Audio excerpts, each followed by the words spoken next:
Ele deve ter suas namoradas por aqui, disse Paulo, lembrando-se do Magia e Mulheres de seu mestre e querendo encerrar a conversa. Se tiver que passar mais 39 dias trancada com ele, eu me suicido, Chris prometeu a si mesma.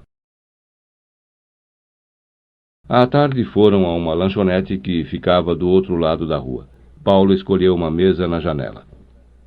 Quero que você preste bastante atenção nas pessoas que passarem, disse. Pediram sorvetes imensos. Ela ficara várias horas prestando atenção na sua segunda mente e conseguia controlá-la muito melhor.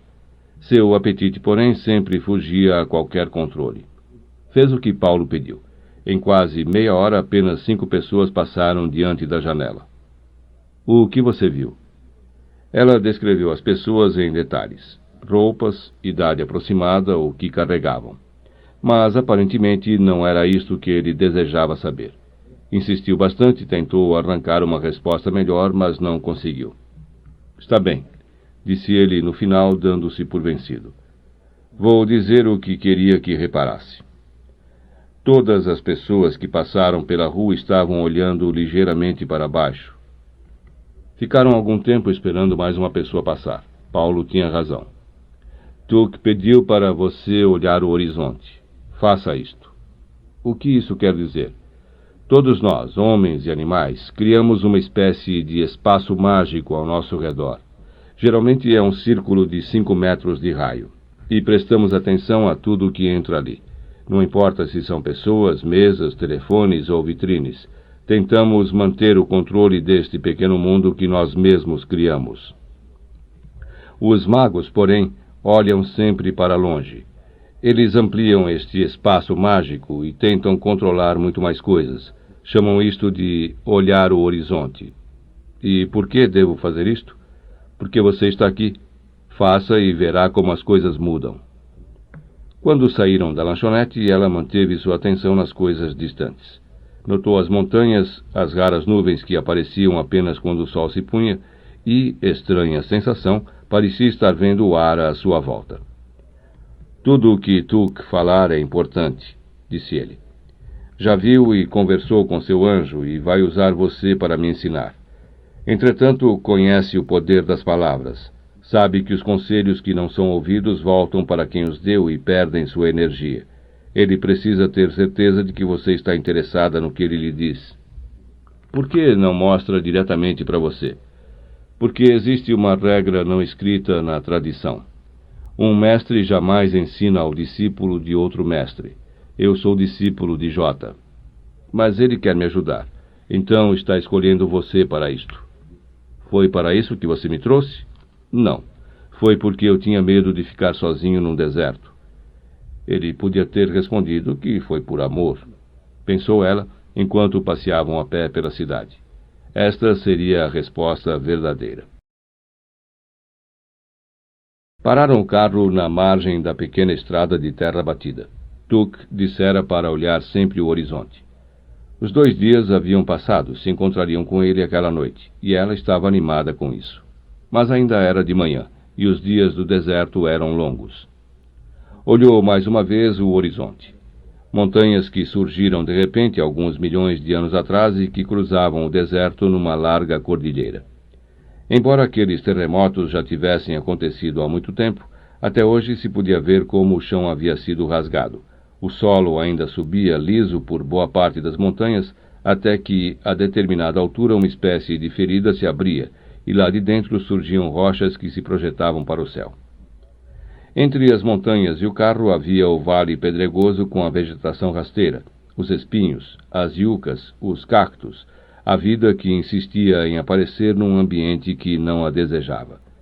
E uma imensa mancha branca do tamanho de 5 estádios de futebol destacava-se no meio daquilo tudo. Brilhava com o sol da manhã como se fosse um campo de neve. Sal. Um lago de sal. Sim, aquele deserto um dia também devia ter sido um mar. Uma vez por ano, as gaivotas do Oceano Pacífico viajavam centenas de quilômetros terra adentro para chegar no deserto e comer uma espécie de camarão que surgia quando as chuvas chegavam. O homem esquece suas origens, a natureza nunca. Deve estar a uns 5 quilômetros, disse Chris. Paulo consultou o relógio. Ainda era cedo. Olhavam o horizonte e o horizonte mostrava um lago de sal. 1 hora de caminhada para ir, outra para voltar, sem o risco de sol muito forte. Cada um colocou na cintura seu cantil com água. Paulo colocou cigarros e uma Bíblia na pequena bolsa. Quando chegassem lá, ia sugerir que lessem ao acaso algum trecho. Começaram a andar. Chris estava conseguindo manter, sempre que possível, os olhos fixos no horizonte. Embora aquilo fosse tão simples, alguma coisa estranha estava acontecendo. Sentia-se maior, mais livre, como se sua energia interior tivesse aumentado. Pela primeira vez em muitos anos, arrependeu-se por não conviver mais intensamente com a conspiração de Paulo.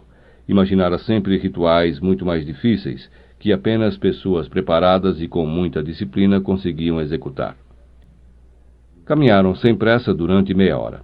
O lago parecia ter mudado de lugar. Estava sempre à mesma distância. Caminharam mais 1 hora. Deviam já ter coberto quase 7 quilômetros, e o lago estava apenas um pouquinho mais perto. Já não era de manhã bem cedo. O sol começava a esquentar muito. Paulo olhou para trás. Podiam ver o carro, um ponto minúsculo vermelho, mas ainda visível e impossível se perder. E quando olhou o carro, se deu conta de algo muito importante. "Vamos parar aqui", disse. Desviaram um pouco do caminho e chegaram perto de uma rocha. Ficaram bem encostados nela. Não havia quase sombra. No deserto inteiro, as sombras só apareciam de manhã cedo ou à tarde junto das rochas. "Erramos o cálculo", disse. Chris já havia percebido isto. Achara estranho, porque Paulo estava acostumado a calcular distâncias e confiara nos 5 quilômetros que ela previra. "Sei por que erramos", continuou ele. "Porque nada no deserto nos permite fazer comparações. Estamos acostumados a calcular a distância pelo tamanho das coisas. Sabemos o tamanho aproximado de uma árvore, ou de um poste, ou de uma casa. Isto nos ajuda a saber se as coisas estão longe ou perto. Ali não tinha um ponto de referência. Eram pedras que nunca tinham visto, montanhas que não sabiam o tamanho e a vegetação rasteira. Paulo se dera conta disso ao ver o carro. Ele sabia o tamanho de um carro e sabia que já tinham caminhado mais de 7 quilômetros. "Vamos descansar um pouco e voltar." "Tanto faz", pensou ela. Estava fascinada com a ideia de ficar olhando o horizonte. Era uma experiência completamente nova em sua vida. "Esta história de olhar, Paulo..." Ele esperou que Chris continuasse. Sabia que ela estava com medo de dizer bobagem, ficar inventando significados esotéricos, como muitas pessoas ligadas ao ocultismo faziam. "Parece... não sei explicar... que minha alma cresceu." Sim, pensou Paulo. Estava no caminho certo.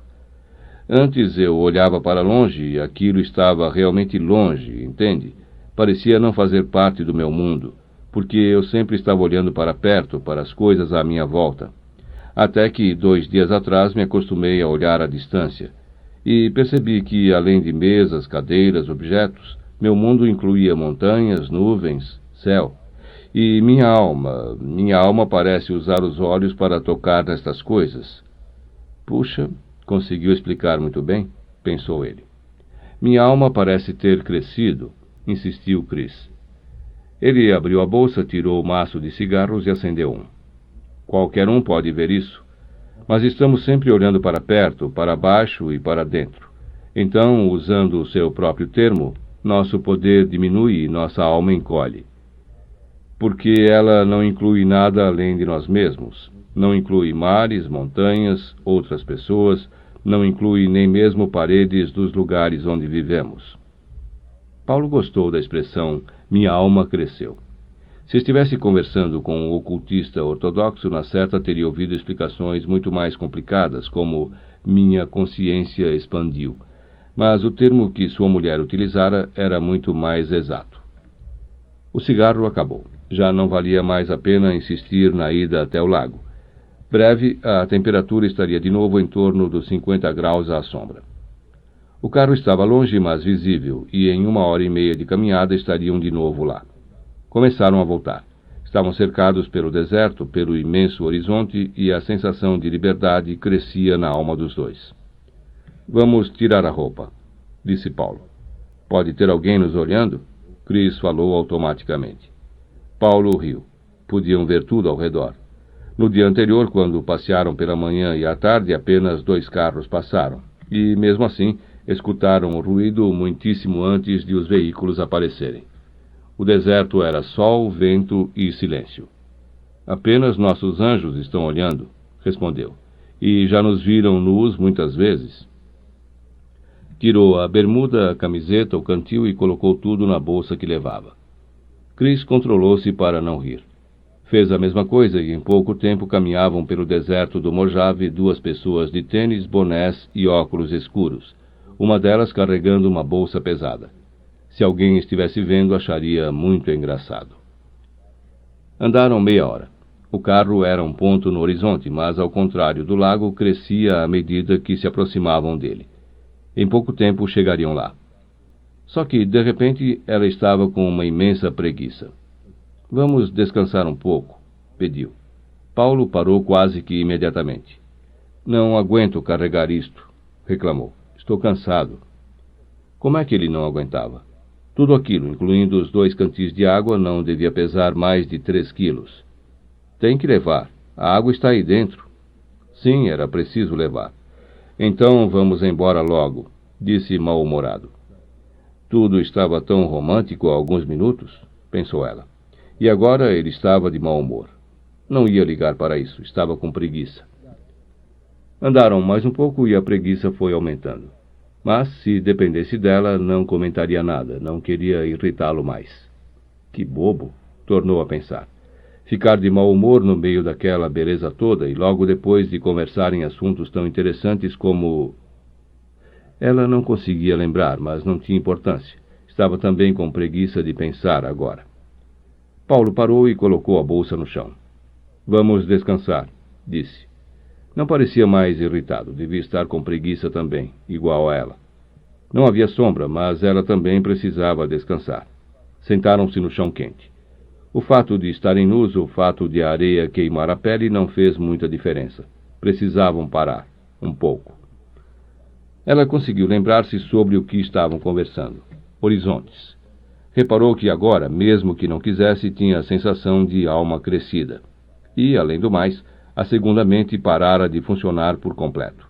Não pensava em músicas ou em coisas repetitivas. Não pensava nem mesmo se alguém os olhava caminhando nus pelo deserto.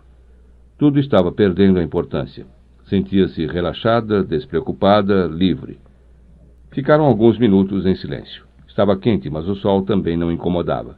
Se incomodasse muito, tinham bastante água no cantil. Ele levantou-se primeiro. Acho melhor andar. Falta pouco para o carro. A gente descansa lá no ar-condicionado. Ela estava com sono. Queria dormir só um pouquinho. Mesmo assim, levantou-se. Andaram um pouco mais. O carro agora estava bastante perto, não mais que 10 minutos de caminhada. Já que estamos tão perto, por que não dormimos? 5 minutos. Dormir 5 minutos? Por que ele dizia isto? Será que adivinhara seu pensamento? E também estava com sono? Não havia qualquer mal em cochilar 5 minutos. Ficariam bronzeados, ela pensou, como se estivessem na praia. Sentaram-se de novo. Já estavam andando há mais de 1 hora, excluindo-se as paradas. Que mal havia em cochilar 5 minutos? Escutaram o ruído de um carro. Meia hora atrás, ela teria dado um salto e vestido rapidamente a roupa. Mas agora, bem, aquilo não tinha a menor importância. Só olha quem quer. Não precisava dar satisfações a ninguém. Queria dormir, só isto. Os 2 viram uma caminhonete aparecer na estrada, passar pelo carro deles e parar mais adiante. Um homem desceu e se aproximou do veículo. Olhou para dentro e começou a andar em torno do carro, examinando tudo. Pode ser um ladrão, pensou Paulo. Imaginou o sujeito roubando o carro e deixando os 2 naquela imensidão sem ter como voltar. A chave estava na ignição. Ele não havia carregado consigo com medo de perdê-la. Mas estava no interior dos Estados Unidos. Em Nova York, talvez, mas ali não roubavam carros.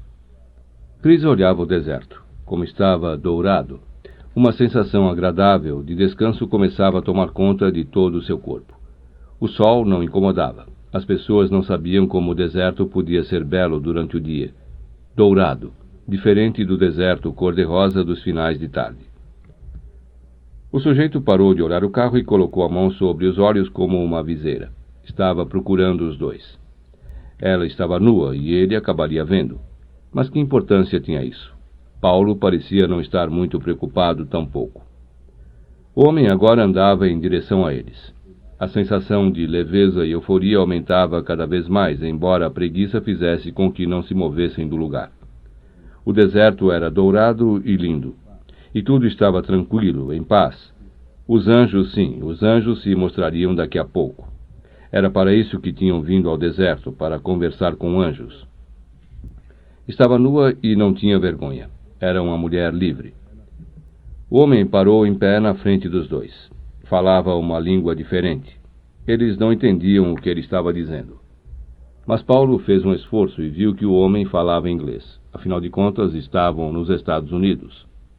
Venham comigo, ele disse. Vamos descansar, respondeu Paulo. 5 minutos. O homem pegou a bolsa no chão e abriu.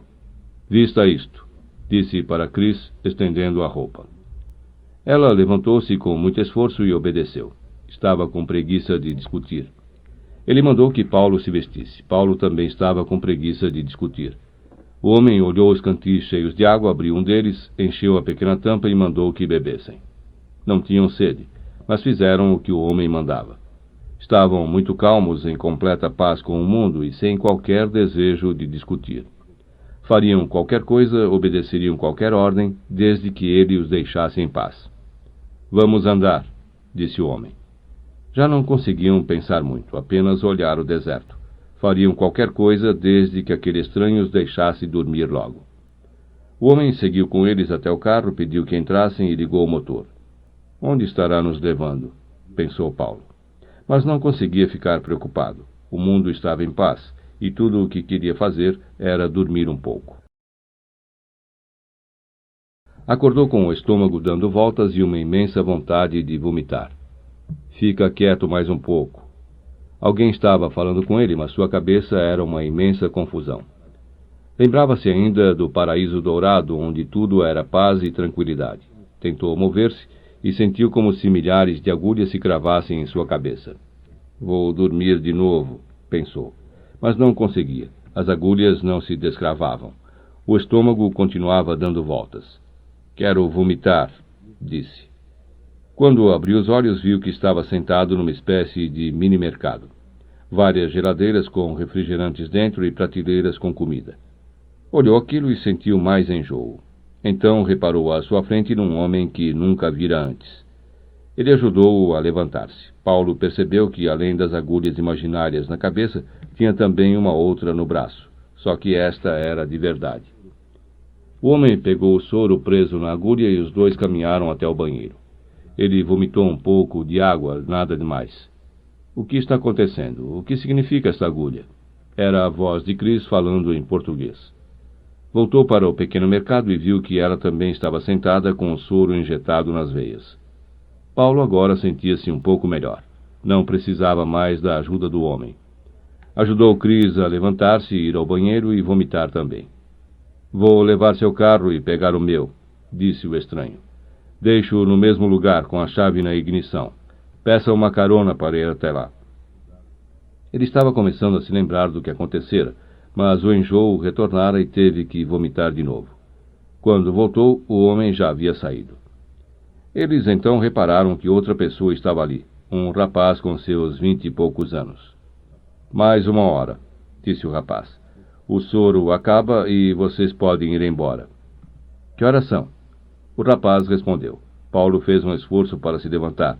Tinha um encontro e não queria faltar de jeito algum. Preciso ver Tuck, falou para Chris.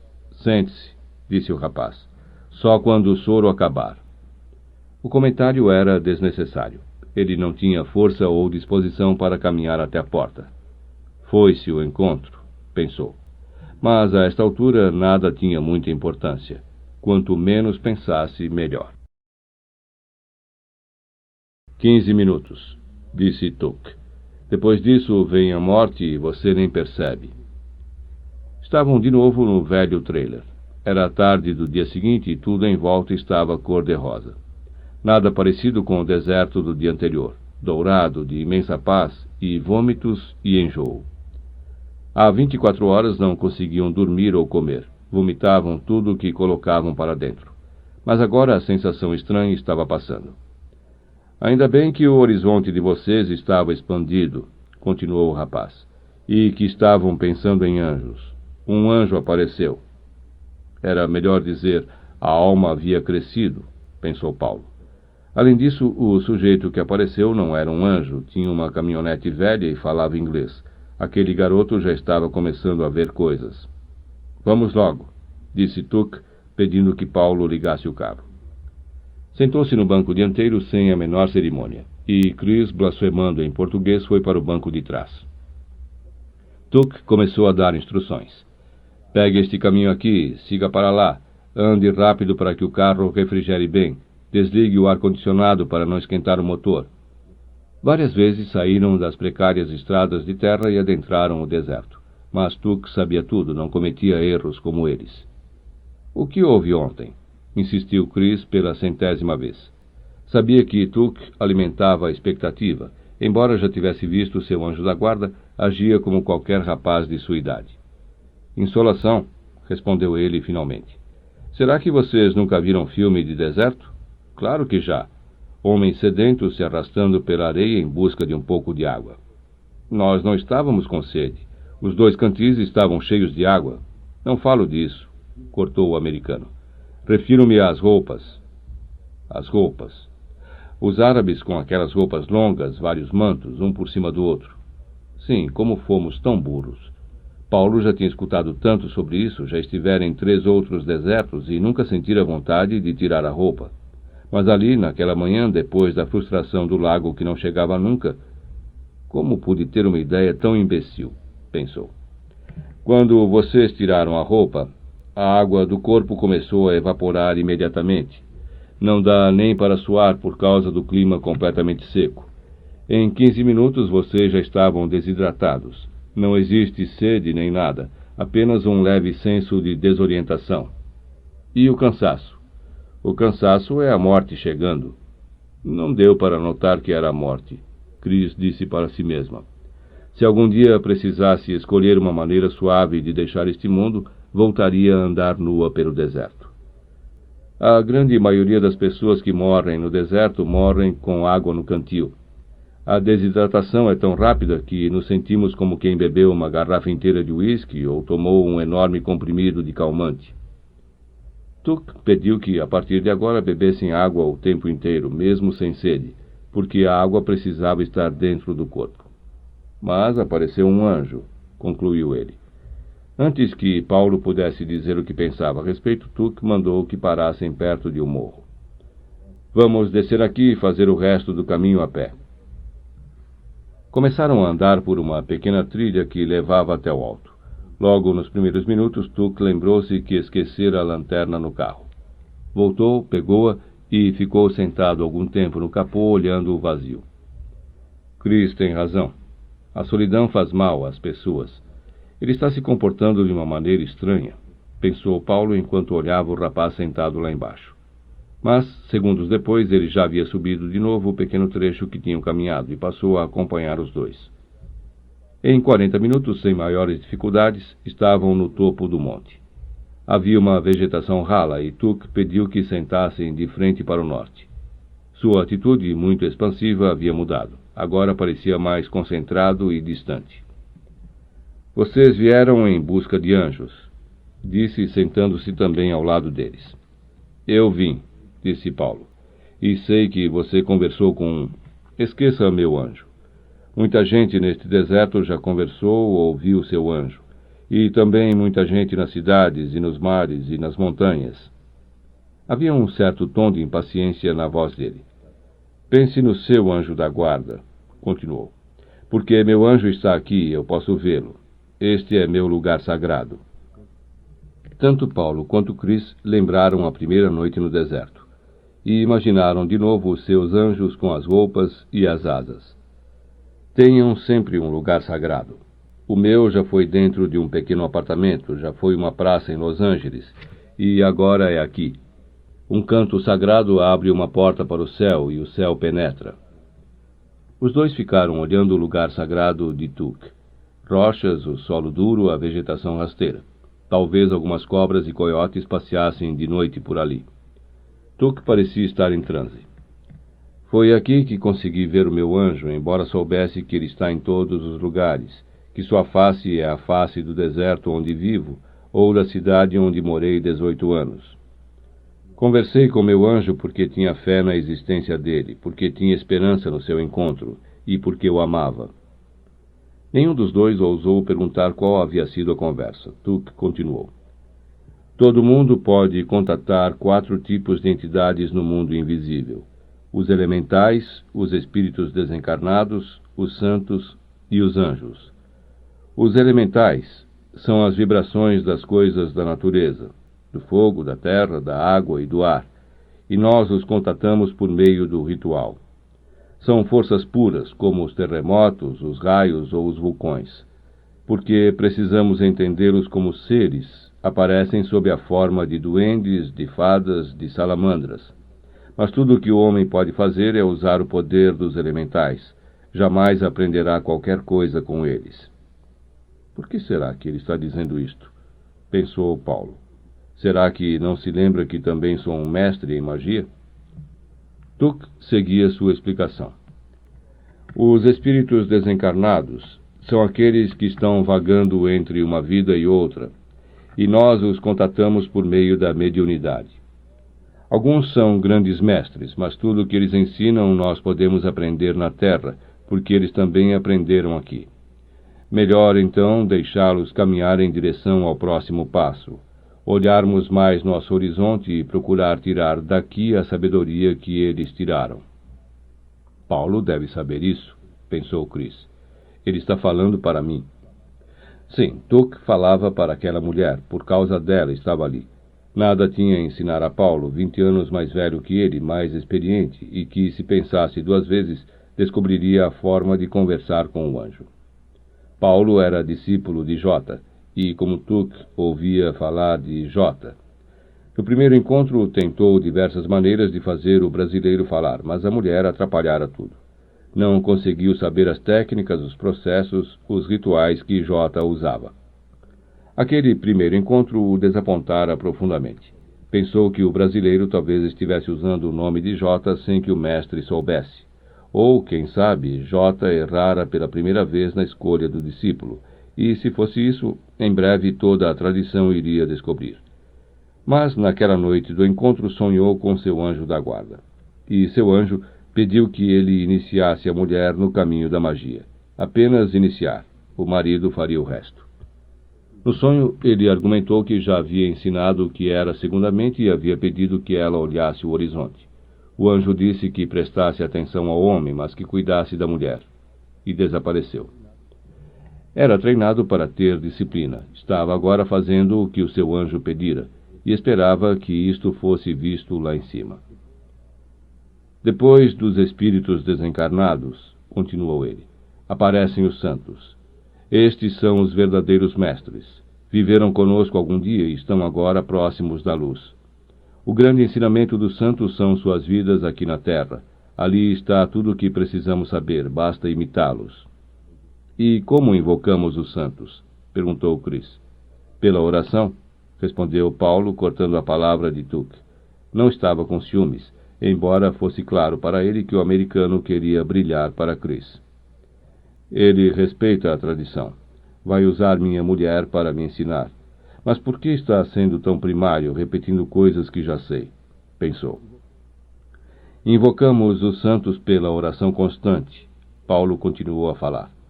E quando eles estão perto, tudo se transforma. Os milagres acontecem.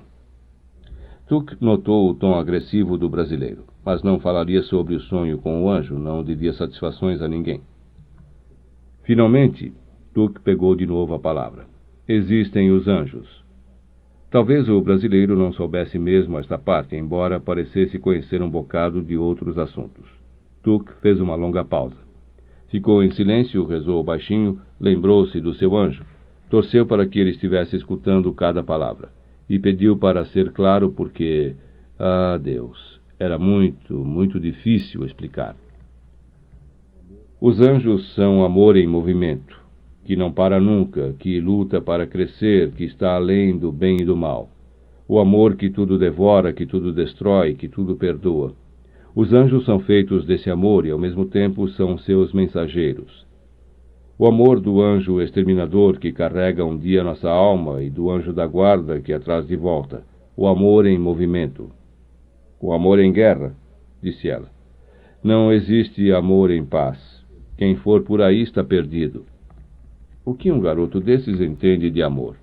Vive só no deserto e jamais se apaixonou, pensou Chris. E, no entanto, por mais que se esforçasse, não conseguia lembrar de um só momento em que o amor lhe trouxera paz. Sempre viera acompanhado de agonias, êxtases, alegrias intensas e tristezas profundas. Tuck virou-se para eles. Vamos ficar quietos um pouco para que nossos anjos escutem o barulho que existe atrás de nosso silêncio. Chris ainda pensava no amor. Sim, o rapaz parecia ter razão, embora ela pudesse jurar que ele conhecia tudo aquilo apenas em teoria. O amor só descansa quando está perto de morrer. Que estranho. Como era estranho tudo o que estava experimentando, principalmente a sensação de alma crescida. Nunca havia pedido a Paulo para ensinar-lhe nada. Ela acreditava em Deus e isto era suficiente. Respeitava a busca do marido, mas, talvez porque fosse tão próximo ou porque soubesse que ele tinha defeitos como todos os outros homens, jamais havia se interessado. Mas não conhecia Tuck. Ele dissera, procure olhar o horizonte, preste atenção à sua segunda mente, e ela obedeceu. Agora, com a alma crescida, estava descobrindo como era bom e quanto tempo havia perdido. Por que precisamos conversar com um anjo? Disse Chris, interrompendo o silêncio. Descubra com ele. Tuck não se irritou com seu comentário. Se ela tivesse perguntado a Paulo, teria levado uma bronca. Rezaram um Pai Nosso e uma Ave Maria. Então o americano disse que podiam descer. Só isso? Paulo estava desapontado. Quis trazê-los aqui para que meu anjo visse que fiz o que ele mandou, respondeu Tuck. Não tenho nada mais a lhe ensinar. Se quiser saber de algo, pergunte às valquírias.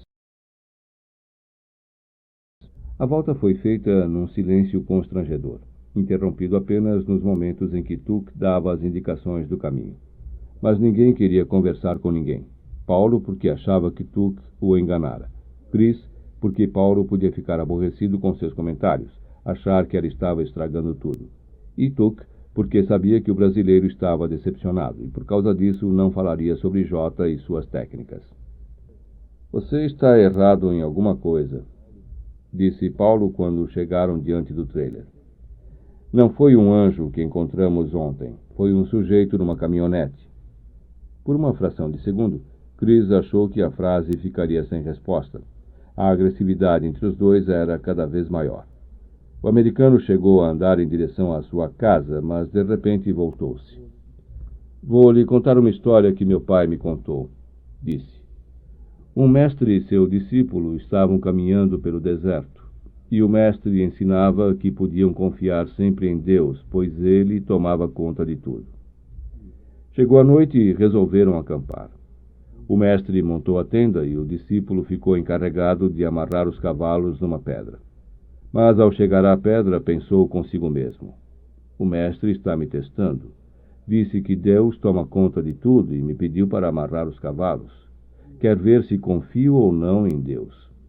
Em vez de prender os animais, fez uma longa oração e entregou a guarda a Deus. No dia seguinte, quando acordaram, os cavalos haviam desaparecido.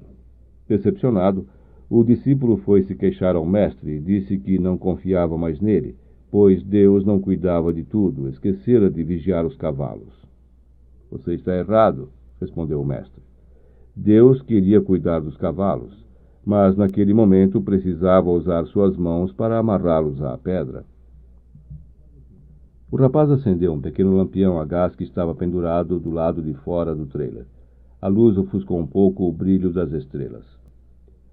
Quando começamos a pensar no anjo, ele começa a se manifestar. Sua presença se torna cada vez mais próxima, mais viva. Só que, num primeiro momento, eles se mostram como vêm fazendo ao longo de toda a vida, através dos outros.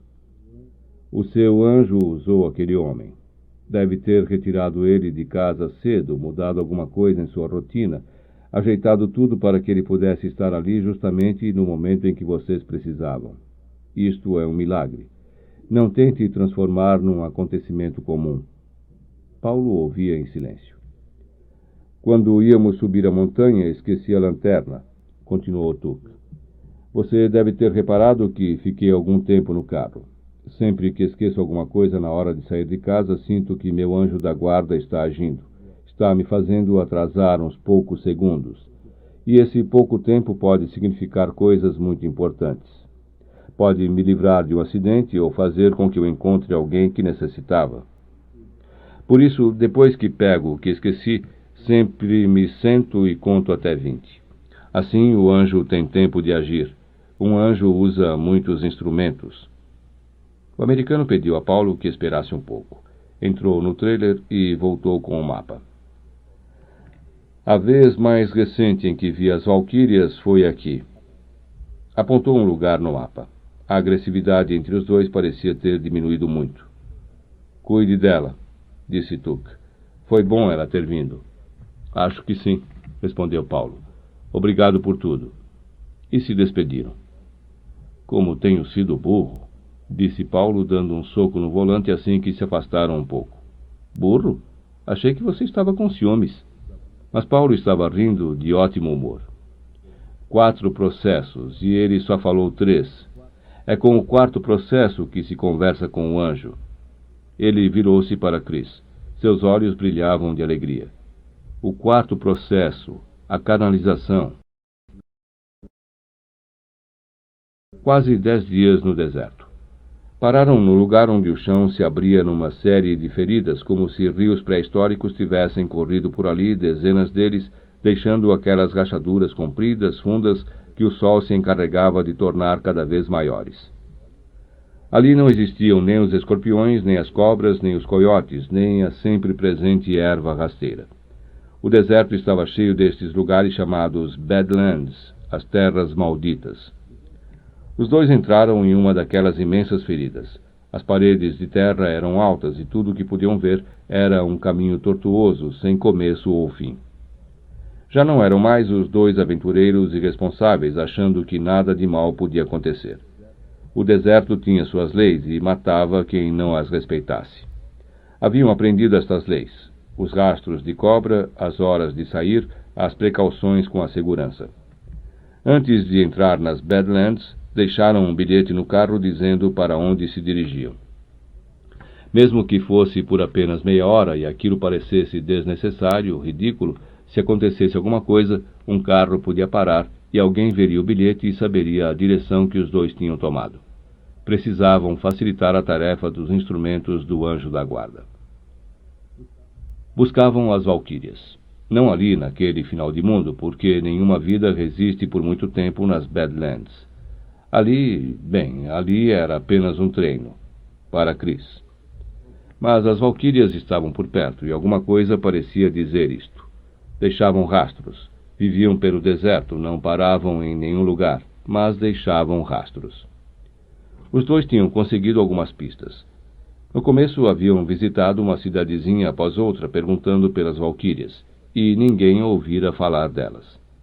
A indicação de Tuck não havia servido para nada. Provavelmente tinham passado já há muito tempo pelo lugar que ele apontara no mapa.